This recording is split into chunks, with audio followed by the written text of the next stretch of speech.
സർവത്ര നിറഞ്ഞിരിക്കുന്ന ഈശ്വരനെ നമുക്ക് കാണാൻ സാധിക്കാത്തത് എന്തുകൊണ്ടാണ്? ഈ ചോദ്യം ഛാന്തോക്യ ഉപനിഷത്തിൽ മകനായ ശ്വേതകേതു അച്ഛനായ ഉദ്ദാലക മഹർഷിയോട് ചോദിച്ചിരുന്നു. അച്ഛൻ പറഞ്ഞു, മകനെ, കുറച്ച് വെള്ളം ഒരു പാത്രത്തിലെടുത്ത് അതിലേക്ക് കുറച്ച് ഉപ്പിട്ട് വെക്കുക. നാളെ രാവിലെ അതെടുത്ത് കൊണ്ടുവന്ന് എന്നെ കാണിക്കുക. പിറ്റേ ദിവസം തൻ്റെ അടുത്തേക്ക് കൊണ്ടുവന്ന ആ ഉപ്പുവെള്ളം ചൂണ്ടിക്കാണിച്ച് അച്ഛൻ മകനോട് ചോദിച്ചു, മകനെ, നീ ആ വെള്ളത്തിൽ ഉപ്പ് കാണുന്നുണ്ടോ? ഇല്ല. നിന്റെ ചെവി കൊണ്ട് ആ ഉപ്പിൻ്റെ ശബ്ദം കേൾക്കാമോ? ഇല്ല.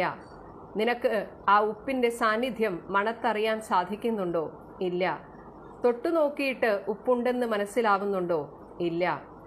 എങ്കിൽ ഒന്ന് രുചിച്ചു നോക്കൂ. അങ്ങനെ രുചിച്ചപ്പോൾ ഉപ്പ് രസമുണ്ട്.